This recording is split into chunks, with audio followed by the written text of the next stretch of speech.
Well, thank you for having me at G2Z. I'm really excited to be here. So my session is going to look at supporting owners with challenging behaviours. So we're going to consider the scope and how supporting owners can benefit us in the rescue and shelter sector. We're going to be introduced to the 3R model of behaviour modification and consider how we can utilise that to support these clients. And we're also going to think about how we can support and set smart targets to help owners with their goal setting and to making sure that they are making the progress that we need them to make or that they feel they need to make. So we're just going to start off by having kind of a general conversation around problem behaviours and the potential effects that that brings to rescue and shelter. So this is some information from the UK where I'm based. So the PDSA is a large veterinary charity, and every year they run a pause report, which is a survey that goes out to general dog owners. And this is from last year, and we can see that sort of 30% of people are reporting jumping up at them, 22% barking and vocalizing. We can see 11% reporting growling, snapping, or biting from unfamiliar dogs or towards unfamiliar dogs, sorry, and 11% showing that kind of signs of distress and some of the other figures that are there too. But if we put this into a little bit of context, 1% of dogs were reported to have bitten their owner or carer where professional medical care has to be required, but that 1% represents 150,000 dogs. So even though we can see kind of smaller percentages on the left-hand side, we're still talking about a huge volume of dogs where people are reporting various levels of problematic behaviour.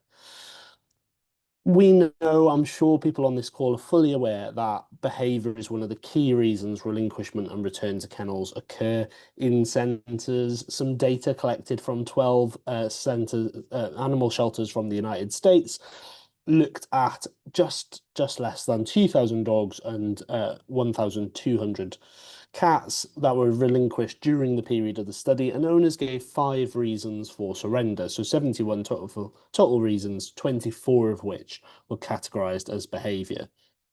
40% of dogs were handed over for behavior reasons and 28% of cats. So again, we're not talking about small pressure on our industry if we lack or if we miss the opportunity to support keeping dogs in homes with proper behavior advice.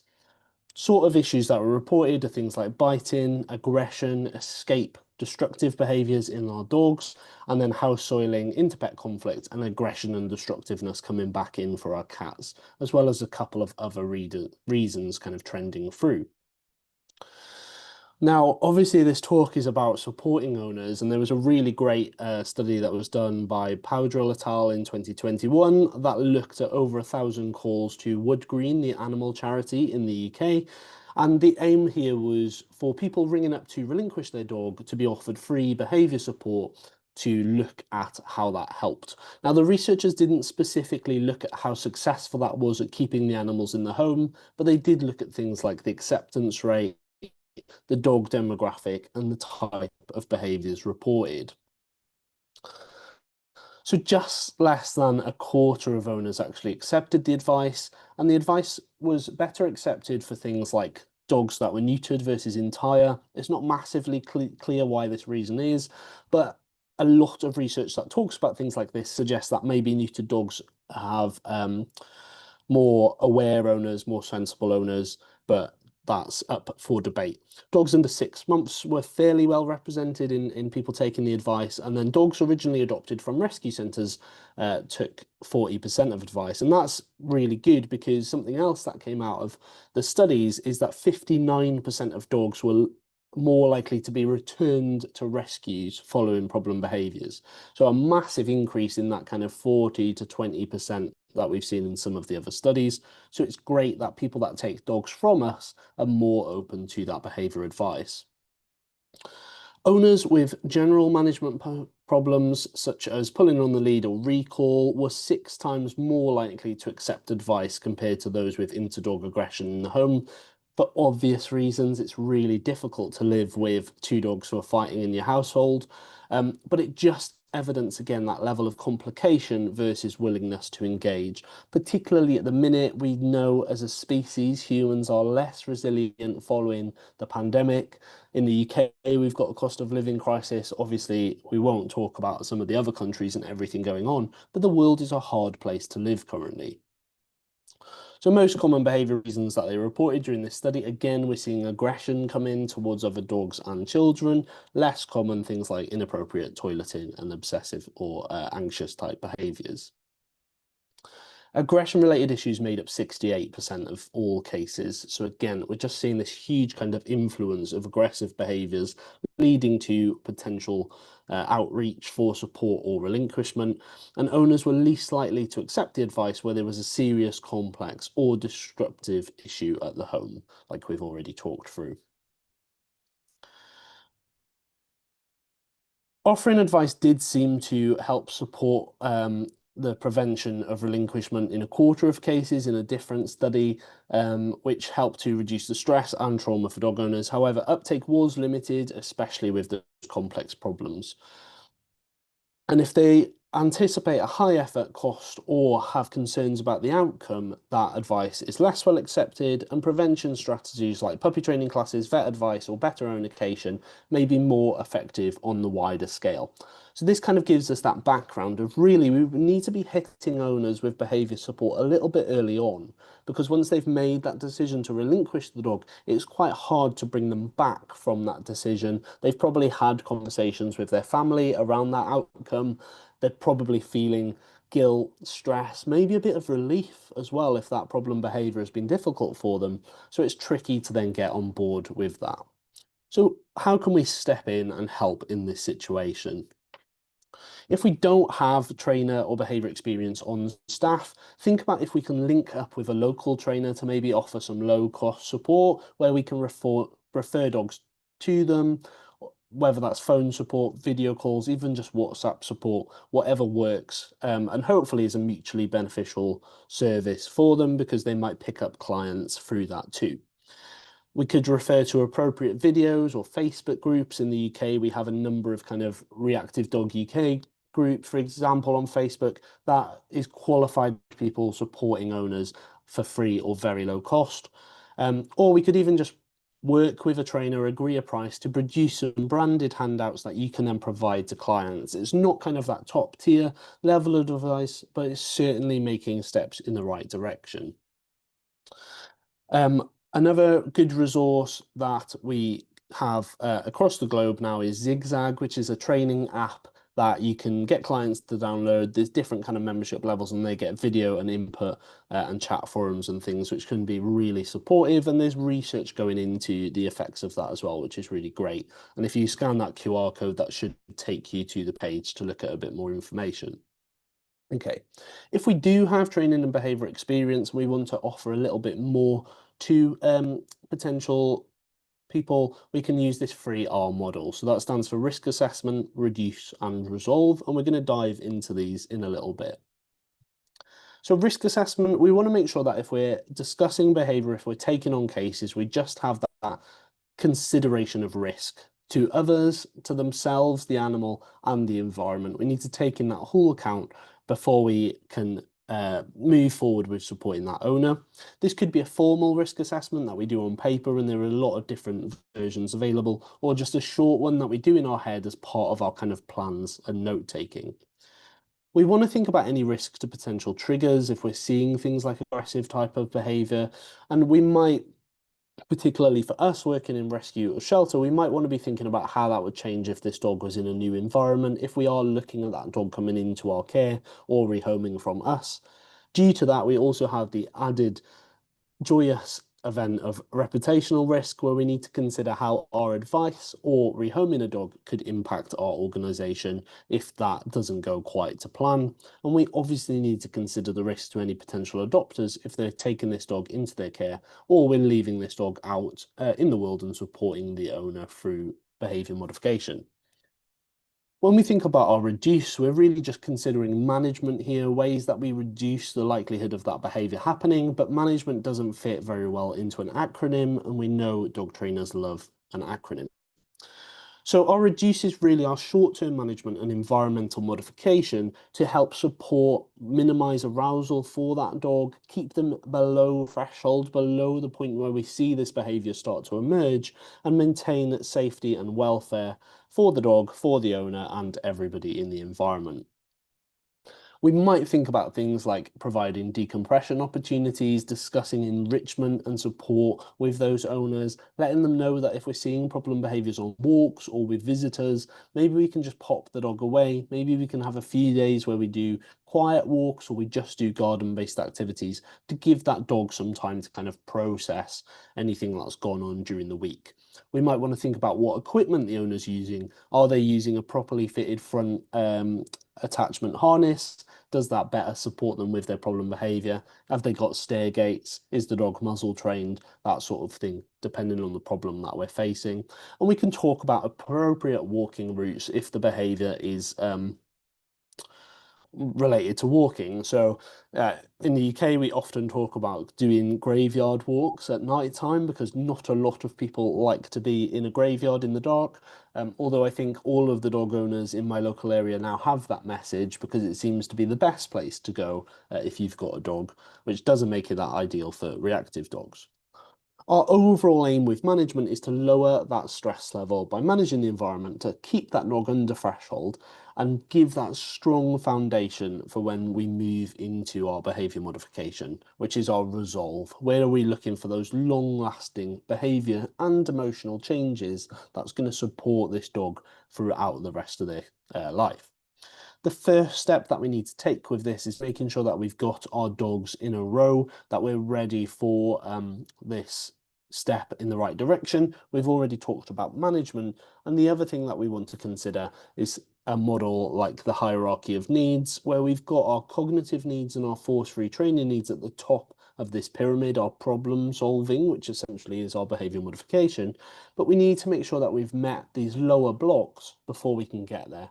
So checking the dog has their biological needs appropriately met, they've got some emotional support, they've got those social interactions as appropriate, is going to give us that success when we move into training. We want to think about all training options available to us and then rule them in or out based on the information, based on our experience. We teach coping skills away from triggers, and then we use desensitization and counter conditioning in variation. So the reason that we use the two techniques together is counter conditioning is about changing that behavior and emotional response. And we could do that with the dog over threshold, with the dog not coping, but that's going to take a lot longer. We're potentially going to take one step forward and two steps back. When we combine it with systematic desensitization, that's about introducing triggers at a point where the dog is coping and gradually reducing it down. So naturally, the two things blend really well together to get that success. There's a couple of different ways that we can think about threshold. I'm part of the Grisha Student Academy, and we use Grisha's kind of beach diagram, which we're just going to run through. So you can see that kind of dogs firmly on the beach, they're investigating things, they've got that soft body language. Then they're starting to get a little bit more aware of the trigger, but these are the areas that we want to be working the dog in, making sure that we are taking those regular breaks as well. When we start to move into the, let's skip backwards. When we start to move into the orange and yellow areas, the dog's starting to enter the water, they're getting a little bit more aroused, they might start to struggle to disengage from the trigger a little bit more, and this is where we want to start to kind of help them out and move them back onto that dry land. And then right on the right-hand side, we've got that red zone. The dog's underwater. We're not going to get any successful learning, and our aim is just to take them out of that situation as quickly as possible. This talks a lot about kind of reactivity type behaviours, but this kind of threshold idea is relevant for any problem behaviour that we're working on. And our aim is very much to stay on that left-hand side. We need to remember that behavior is conditional. So if we change conditions, then we see behavior change. And the things that we really want to think about is what skills can the animal learn to help in this situation? What experiences can we provide that change those feelings around the behavior? How do we increase the probability of desired behavior, of good behavior? And how do we withdraw that reinforcement or opportunity to display the less desired behavior? And this is our kind of general model using whichever techniques are in our toolbox to see that long-lasting behavior change. So I'm really quickly just going to run through some ideas around prognosis and expectation setting. We know that actually getting the owners on board is one of the most successful elements of behavior modification. You can have the best plan on the planet, but if people aren't going to do it, it's not going to be effective. Borrowed from kind of human management side of things, I really like the SMART targets, which is specific, measurable, achievable, relevant, and time-bound. And these really help to kind of anchor the owner and the professional in what we're working towards. So we want to be specific with our goal setting. So things like, rather than I want my dog to stop being reactive, which is probably unachievable realistically, but certainly a long way off, we might say things like, I want my dog to walk to heel to a certain place. I want my dog to be able to go to their bed rather than stop barking at the door. So we're really breaking down what goal we want to achieve. We need to make sure that we understand what our baselines are. Where is the behavior coming from? Because then we can track how improvements are going. So we might want to think about, when are we going to compare back so we know when we're reviewing, and how often are we going to do that? We can use a range of different scales to measure our progress. So things like a 0 to 5 scale, better, worse, the same. So the owner can say, you know, today was better, worse, or the same as yesterday. We can use the 3Ds, which is distance, distraction, and duration. We can use diaries and videos and a range of other things that fit the client. We also want to make sure that any goal or plan that we're putting in place is achievable based on the information in front of us. We need to speak to the owner and really understand, how much time do you feel you can give to this problem behavior? Often we make really complicated plans, forgetting that people are working, they might have kids, they might have a range of responsibilities that allow very little time to do training. Even things like in the UK, we say, you know, can you just do a small training session while you're waiting for the kettle to boil, to give that kind of set timepiece to owners. Do our plans match their lifestyle in that way that we've just talked about? And then we gradually increase that criteria. We add more goals as they're achieved, rather than going, here's one giant goal that you need to do, and it being stressful for owners because they feel like they're not being able to tick off that to-do list. We want to make sure that the goal is relevant. I remember having a conversation on Facebook with somebody a few years ago who said, you know, can we do systematic desensitization and cattle conditioning to a dog guarding a food bowl, two dogs guarding food from each other? And I was like, well, you could, but at that point, you're going to say, can you feed them separate while we do this training? Most owners are going to go, that's great, they're not fighting anymore, we'll just feed them separate, thank you very much. So making sure that any training we're putting in place does actually help towards the problem that we're looking at, and might utilize behavior that the dog already knows. So Milo was a dog that I was working with. He had resource guarding issues. We taught him a really good send away to a mat, a great conditioned response to that mat. He had an ear infection, struggled with having eardrops, and we were able to combine that learnt experience with the mat with some further work on the eardrops, rather than having to start from scratch. So think about what the dog already knows and which behaviours are really relevant to improving. We want to make sure that owners are aware of when we're going to be in contact with them, so that they feel supported, but also they've got a little bit of accountability and pressure on them.